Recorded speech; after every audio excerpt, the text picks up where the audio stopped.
Brandon Miracle and Daniel Alba. There are many a crossover in the world of video games, but some of them have become so strangely normalized that they're no longer strange. Thinking of Smash Brothers, for instance. It sounds crazy that Sonic and Snake and Pac-Man and Mega Man can battle it out, but it's become so normal that it's not even strange anymore. So we're going to go into a slightly more devious realm of lesser-known, crazy game crossovers, where if it sounds completely made up, that is the qualifier for whether it's going to be in this video or not. So, Brandon, I want you to start us off with just a wacky little crossover. A wacky little crossover. Well, you all know I like Monster Hunter. I think that's pretty obvious. In Monster Hunter 4 and in Generations Ultimate, there was a bunch of Nintendo crossovers because those games were exclusive to Nintendo platforms. I mean, you've got the kind of normal stuff like Link outfit. There's also a Breath of the Wild Link outfit. But you can wear the full-on Varia suit from Metroid. Yeah. You just look like Samus Metroid.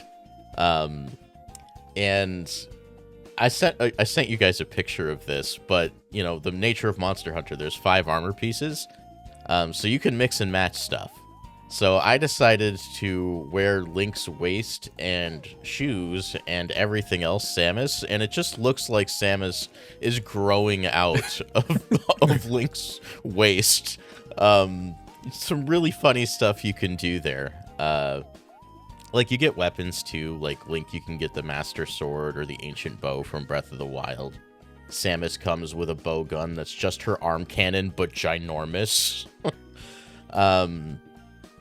But even the Palicos get some love. Like, you can dress them up as Fox McCloud, complete with laser gun, Mario and Luigi. But I think my favorite Palico outfits are Toon Link, because Toon Link, it's just his model, but with whiskers and ears, or cat ears. Yeah. And then they did it again for Animal Crossing. There's just Isabelle's model and Mr. Rossetti with his mouth wide open.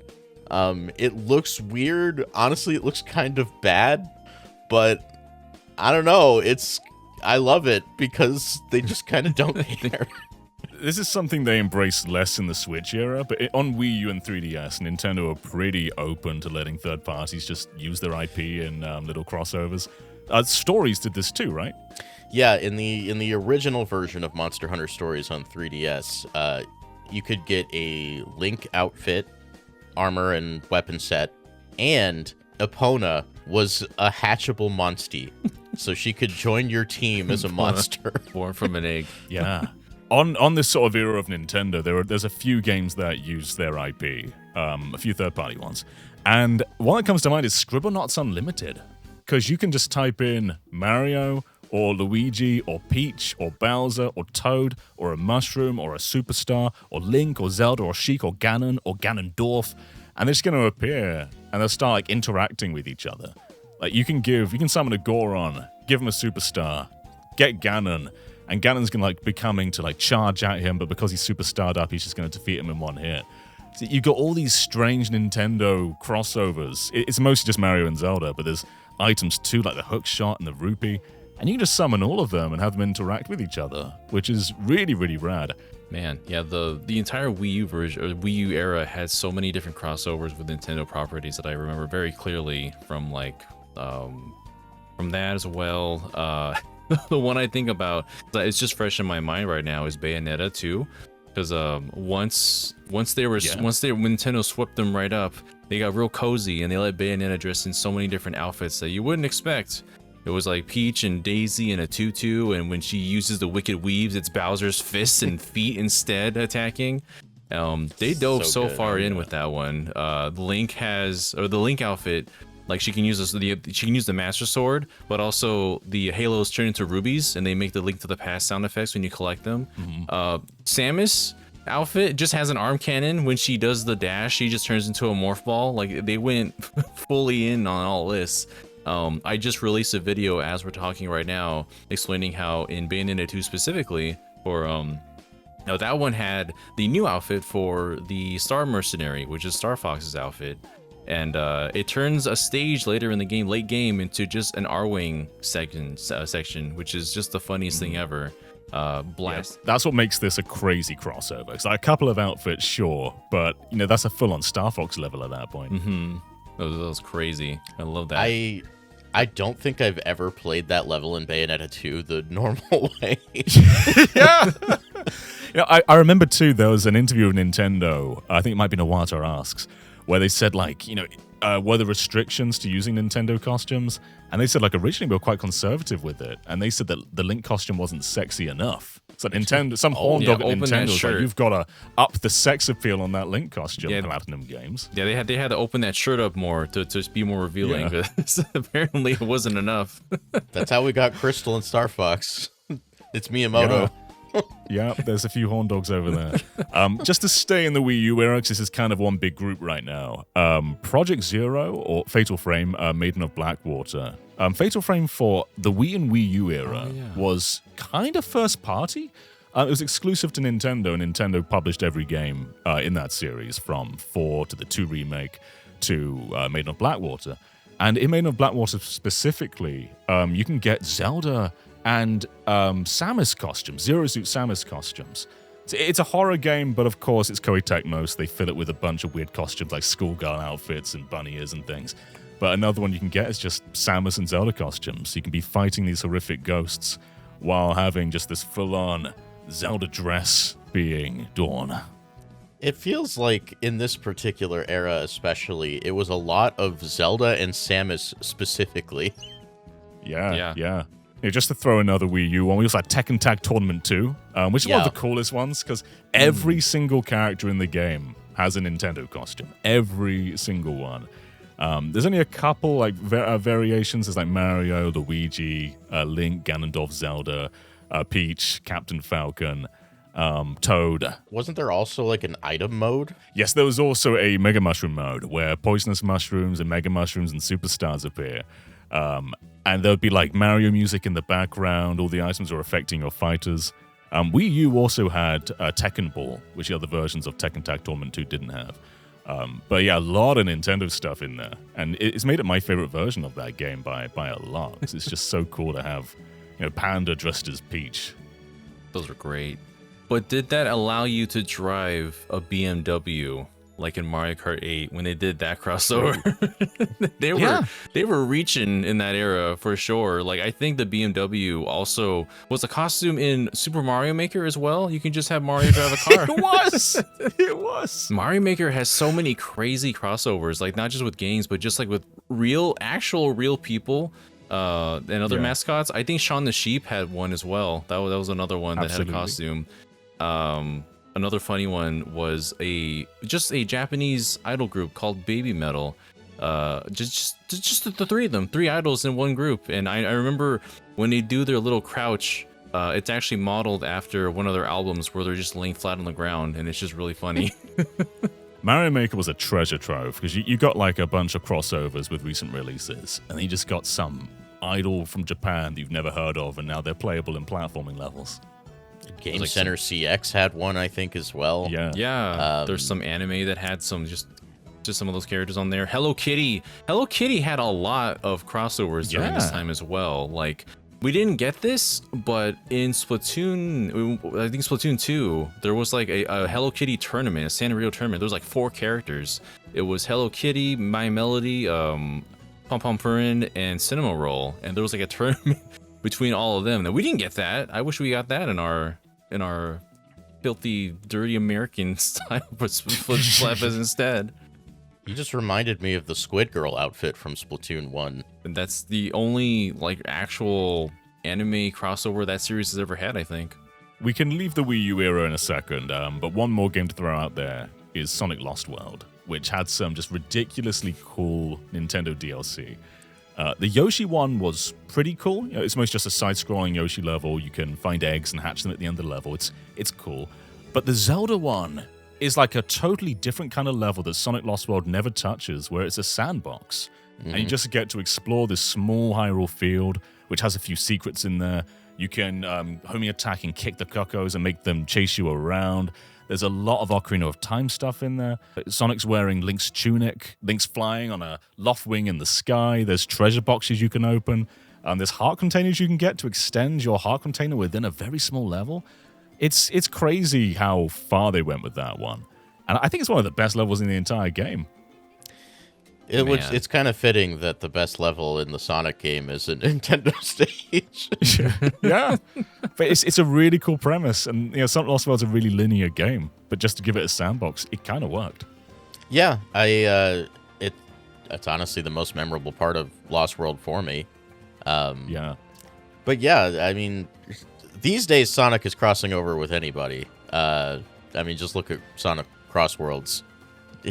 His birthday party was the day before us recording this, and Pac-Man and Mega Man and the Ninja Turtles showed up, and I was like, I don't know what's happening anymore. There's a point where you cross over so much so that you're not surprising anymore. Yeah. Like you can put anything in Cross Worlds now, and I'll be like, yeah, all right, sure. Yeah, I've been seeing the crossovers of Sonic, Mega Man, and Pac-Man happening since Smash 4, so it's like it's not as surprising anymore to see those three together, just the boys. Yeah. But Brandon, throw us a brand new one. Doesn't have to be Wii U era. It can be anything you like. Well, I'm juggling a couple in my head, but one of my favorites as a kid was Mario Hoops 3-on-3. That is just one of my favorite Mario sports games ever. But there's just Final Fantasy characters in that game because it was made by Square Enix. You've got Black Mage, White Mage, and Ninja. Was I think Moogle and Cactar too? Cactar was there for sure. Oh yeah, for sure. They're on the box. I use Cactar a lot. Man, I really love the White Mage design. It's like they designed her as a Nintendo princess for that particular, and then they never use it again for anything else. It's like proto Rosalina in a way, isn't it? It kind of is. Just red hair instead. But how weird is this game though? It's like most developers who make a Mario sports game, like Camelot, aren't squeezing in Isaac from Golden Sun when they do Mario Golf or Mario Tennis. But with Square, there's like, throw in some Square characters. There's no like relevance to Square other than making the game. There's no actual crossover there. They're just in there for some reason. The way they did it was cool though, like in the context of the game, because I forget which cup it was. It may have been the final one. They like show up as a hidden secret final battle or final match in one of the tournaments. So like you have Child Me, who didn't even really pick up that they were on the box when I got the game. So I was surprised when these three rando characters showed up to challenge me to a game of basketball. And I was not a Final Fantasy kid, so I didn't know who any of these people were. And then Sports Mix on the Wii did it again. Yeah. That's another Square game, kind of the sequel to 3-on-3. Has Dragon Quest characters too. It's like slimes. That's how the world becomes perfect, is you put slimes in video games. Yeah. I do miss this era because we also had Fortune Street, which, it's not as weird of a crossover because like how else do you bring that to the West other than to put a Western IP in there? Yeah. But Mario cross Dragon Quest was just super cool. And Square and Nintendo were very cozy doing weird little spin-offs on the Wii and the DS. This already is kind of a weird crossover to begin with, but Tokyo Mirage Sessions, those had a lot of costumes that, you think they would reach, just the usual kind of costumes you see in a JRPG. But they reached all over Atlas properties and only in some Nintendo ones too. Like there's the Devil Survivor 2 outfits. Ray from Persona Q specifically was also there. We'd never seen in like a full made 3D model that's not chibi. The samurai outfit, which I love from Shin Megami Tensei 4, that's like my favorite outfit in an Atlas game. The princess class from Etrian Odyssey 3, the hero from Etrian Odyssey Nexus, Demonica from Strange Journey out of nowhere as well, and just because these are all Atlas, there was one Nintendo one, which was the Garrick Mach Monastery outfit from Three Houses as well, and of course Joker for the main character from Persona 5 was also there because he had to be. And this was in the Switch version. That's when they added more of these costumes to be available because some of them weren't available via the Wii U version for Western audiences. But I love how much they reached out instead of just staying within, their own IP or their own like specific, this is a completely weird crossover. So let's just throw everything we got in these costumes. One of my favorite kind of crossovers is when you get like a realistic sports game and just shove in some mascots for some reason. And it happens a lot. I was just capturing Smash Court Tennis for PS2, Smash Court Tennis 2 even for PS2 by Namco. And it's a fairly traditional tennis game, like quite arcadey. They got like Serena Williams and a bunch of other real tennis characters. But then if you do certain conditions, like beating the arcade mode as a male character on hard mode, or with a female character on hard mode, or doing the training, you unlock 2 Tekken and 2 Soul Calibur characters. So you get Hayahachi, you get Ling from Tekken, and for Soul Calibur you get Cassandra and Raphael. And they're just alongside all these actual real tennis players. And you just get to like play like Serena Williams versus Hayahachi, and they're just there in the real world. And it's not the only time it happens. They do it a lot. Like in Alpine Racer 3, which is a snowboarding game or skiing game, Klonoa's there. It's just like real people. These are more like stylized people, but like you do the main event where you go down the hill and pass through all the gates, and if you do that, Klonoa's there. And every time you do like a race at the start, the guy says, "We've got a special little guy here," and Klonoa he's there and he just goes wahoo, and he's just skiing down a hill. You reminded me of, there was a really weird crossover in Naruto Shippuden Ultimate Ninja Storm 2. Lars Alexanderson from Tekken 6 is a playable character. What do you mean? I've never heard that. I'll post his picture in our chat so you can see what he actually looks like. But yeah, there's just a Tekken character in a Naruto game. Like, they're made by Bandai Namco, so I kind of get it. But like, okay, they did it once. There has been like 3 Storm games since then, and never did it again. Oh my god, It's so funny. No, so do you think it's funnier when there's all these real people, but there's like 1 mascot character or 2 mascot character in there, or when it's a bunch of mascot characters and there's like a real person or 2 in there, like Danica Patrick in Sonic Racing Transformed? That's a great shout, yeah. And the PC version specifically just went flipping nuts in Transformed. It did. Yeah, you've got Danica Patrick. She's crazy. But you've also got like Team Fortress in there, like with Pyro, I think. Yeah. And then you get a bunch of other crazy crossovers like Total War's in there. You've got Yogcast. Yeah, they're playable. Yogcast was in one of them. Yeah, which is like what? Bizarre. I guess Sonic is still doing weird crossovers. He's just doing whatever. I find the Transformed roster is more effortlessly crazy than the Crossworld one is. That's true. Yeah. There's Dead or Alive Dimension on 3DS. Yeah. There's a Metroid stage. There is, with Ridley in the background. From Other M. Uh-huh. Because Koei Tecmo made that game. Yeah. And that's like the only Nintendo content in that game, isn't it? So if you push your opponent off the stage, Ridley grabs them, shoves them against the wall. That's right. And you can also get Samus to appear with a super bomb as well. And it's a good game as well. Like 3DS had some good fighters, and that was a really impressive one. Yeah, I remember I got that game day one, and yeah, there's just a Metroid stage in it. Ridley shows up. Metal Gear Solid Peace Walker. Oh yeah. The Monster Hunter content. There's a ton of Monster Hunter content. It is not light on it. Snake can meet up with a Palico who will send him out on monster hunts. And I mean like real actual monster hunts. I think you can fight Velocidrome, Rathalos, the series mascot, Tigrex, which was the flagship of a recent Monster Hunter. And then, probably the coolest thing, is there's an original monster that they added for Peace Walker. It is a flesh version of Metal Gear Rex that you fight. He's a real monster. And I'm like, this is insane. I think it's just because, like, Monster Hunter was so big on PSP. So yeah. You've just got to have Snake fighting some monsters, man.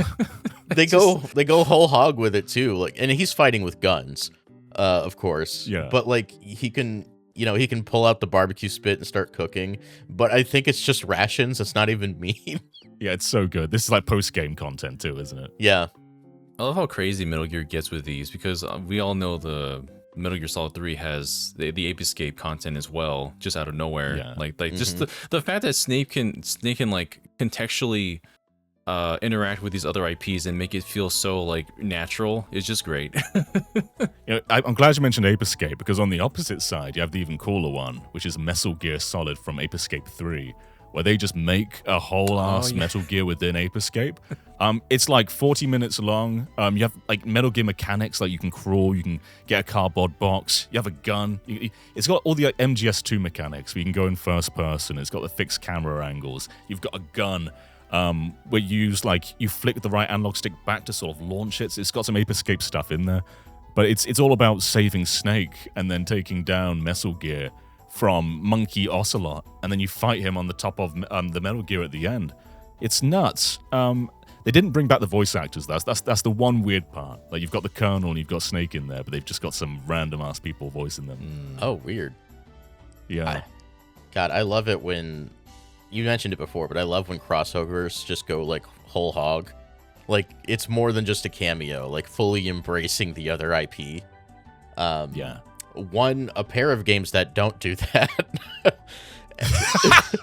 There's NBA and SSX, which just have Mario, Luigi, and Princess Peach. Just like their Mario Party like models as well. Like it's huge models. Yeah, no bespoke animations. They animate like a regular human would. They animate like a regular human. Their faces don't animate. It looks really weird and awkward. But I kind of love the commitment to the bit. I remember I had a Nintendo Power magazine, and one of the posters that month was just of that, where Mario's doing this really sick, like from below angle of about to slam dunk, and there's all these real people around him. But the game is not cool like that at all. It's just so. No. It is like a mod. It's like you're playing something that was not made by professionals, but it's still really cool that it's in there. And it makes like those versions so interesting to collect today. Like any other, SSX is still cool, but like any other version of like NBA, they kind of get replaced as time goes on. But it's so cool that you've got these historical parts with like Mario characters in. And yeah, Fight Night did it as well. Fight Night Round 2 has Super Punch Out on the main menu, like just the Super Nintendo game. So you boot that game up, and you can just flip and play Super Punch-Out, which is a game I know how to play. Fight Night is not a game I know how to play.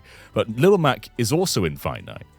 And you have to like either complete Super Punch-Out within Fight Night to unlock him, or you make a custom character called, I think it's Mac-Man, and that unlocks him. But his 3D model is based on the Super Punch-Out model. So not the Little Mac we all know, not the black-haired guy. It's the weird curtains, blonde-haired guy. It's white Little Mac. It's white Little Mac, yeah. I forgot about that one. That character model is like really ugly too. Yeah, it's no good. Arguably like more jarring than just Mario, Luigi, and Peach in other sports games. Another one where you've got real people and mascots is Virtua Striker. Virtua Striker 2002 on GameCube. There's two different teams. There's the Yuki-chan team, which is made up of a bunch of like Arctic animals. There's also FC Sonic, and you can put them against just real football teams.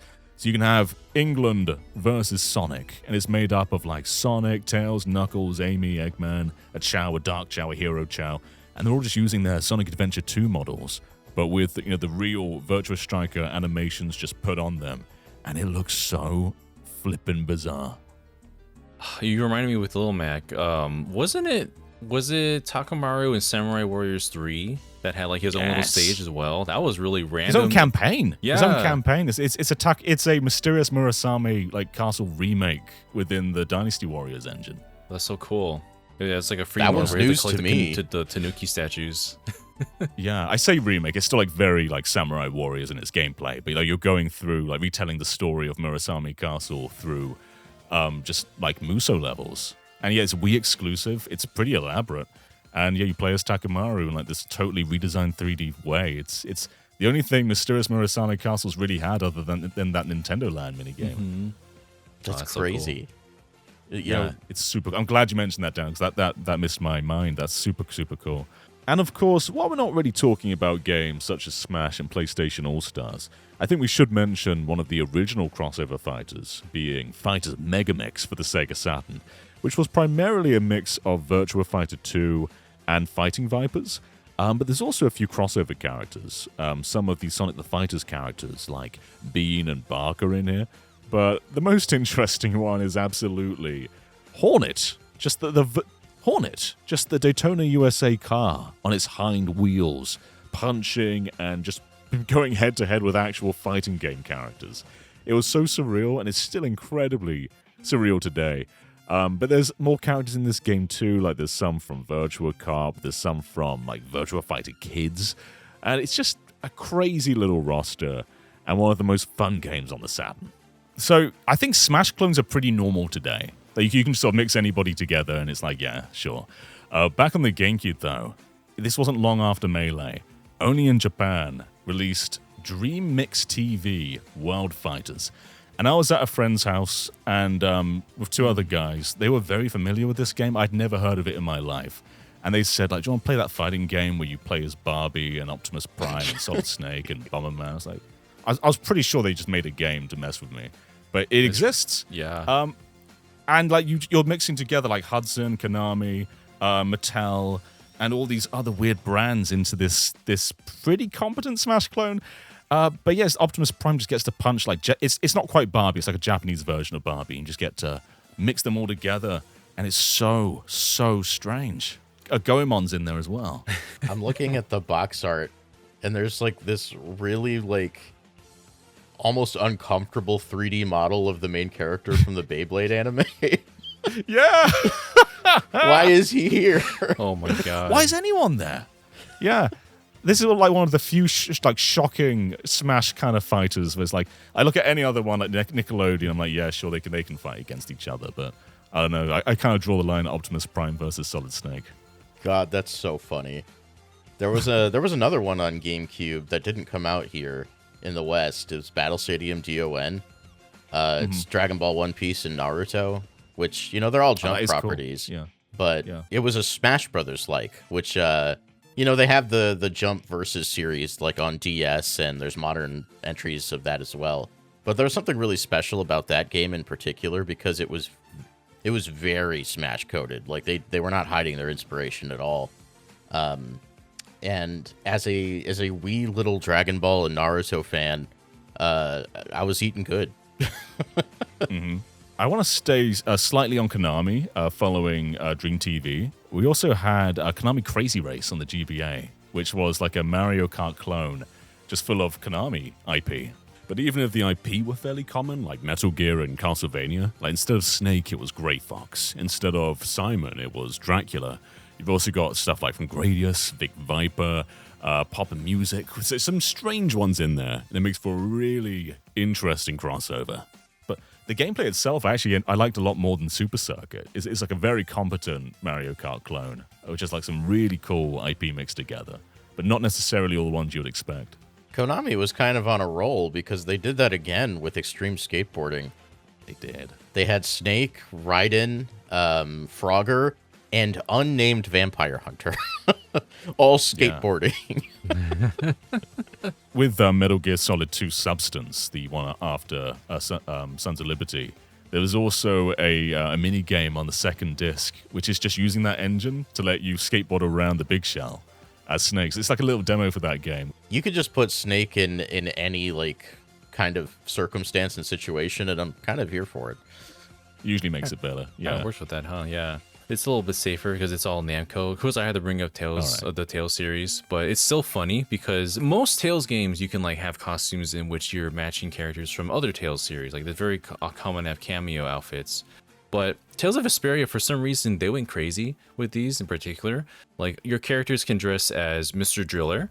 Mitsurugi from Soul Calibur is a costume on there for the main character. There's the Valkyrie is also a costume. Just a bunch of Namco properties you wouldn't expect. Klonoa is a costume in that one as well. Just a full costume with your character. The main character from Eternal Sonata is also a character that you can dress as in there. Frederick, which is really because they're based on a real person, a fantasy real person. Is that Namco? That's all Namco, yeah. Eternal Sonata. Yeah. And then the weirdest one, which is it's weird today given the context, but there's also a costume for Cosmos from Xenogears, which is really funny to see now because like how much I attribute Xeno anything to Nintendo. But yeah, that was a really interesting. I don't know why Vesperia went so crazy with their unique character costumes, but it's so cool. Now, Steve got us a little clip from Phantasy Star Online 2, and this is something I forgot about. But there's a cloud version on the Switch only in Japan, and in that cloud version there was an exclusive Link costume, so you can dress your character up in the champion's tunic. And I think what makes this super crazy is while this doesn't appear in like PS4 crossplay, apparently it does appear in the PC version, which is where he captured it from. So it's like one of the few circumstances of Nintendo properties or assets being like properly viewable on a different system. Outside of like all the 90s edutainment stuff, this might be like the only circumstance of it happening. I found that really surprising too, because on the Wii U version of Monster Hunter Frontier, there was a crossover collaboration with Fire Emblem Awakening, and you could get Chrom and Lucina gear, but it was you could only view it from the Wii U version. If someone was playing on another platform, they couldn't see it if you were wearing it. Right. It's the same as like Rocket League. There's like the Samus car in that game. It just doesn't appear in other versions. It's strange that like there's one instance where they let that go, and for it to be Link of all things is really, really different. Yes, like PC can have Link, but only in Japan. Don't let the rest of the world know. It's a secret. I'm remembering now that the Switch version of Elder Scrolls V Skyrim, there's a Link costume and Master Sword and Hylian Shield. They were just putting Breath of the Wild Link in anything back then, for that weren't first they? year they were, yeah. And then they're like, no more. It had like the same exact chest style that shows up too, so you might get those items in particular. You could get them without the like with the amiibo as well, but that's just like one of the little perks they had of having it on the Switch. Yeah, there's a lot of weird crossovers out there, especially if you go into the mobile realm, where I think things are just so crazy that they're normal. Like recently, Persona was announced for Call of Duty Mobile. I think you look at that and you go, what? Okay. But it's not crazy like some of the other things we've mentioned here today, I don't feel anyway. I feel like in some ways maybe Fortnite has done some damage. Yeah. Because anything can be in Fortnite, and anything is in Fortnite. So now when you have these other crossovers happening in other games, they don't feel as impactful. But that might be most of what we have here. Like there's other weird costumes out there. Like in Final Fantasy 15 for PC, there's like Half-Life costumes, which is strange. Final Fantasy 14 is full of weird stuff. But costumes are one thing. Like full other content and like exclusive features is another thing. So there's kind of this tier there. But yeah, I think we've mostly touched on what we want to talk about today. I mean, we could talk about Hatsune Miku, and just about anything has probably had her in it at some point. True. Yeah. Hatsune Miku, you got VTubers and more content nowadays. Like Sonic Frontiers was supposed to have Japan only. VTuber Korone was only there because she's like the ambassador for Sonic at the time. We didn't get that because we're Westerners, but cowardly. But that would have been fun. That would have been nice because they're slowly taking over the world. They eradicated Korone from the new version of Sonic Frontiers. How dare they? Yeah. That's a crime. We didn't even get like Fidel or Roger DLC. What's that about? Come on. Where's my Fidel and Roger DLC? Well, on that note, I think that's our video today. So thank you so much for watching, everybody. There's a little box down there in the corner, the live audience box. They've been here this entire time watching the video be recorded. They've had some input down there as well. So if you want to be just like them, you can over on our Patreon, where you can watch any discussion video as it's being recorded way before anybody else. But until then, thank you so much for watching, and we will catch you next time. Bye-bye. Bye. Till we meet again.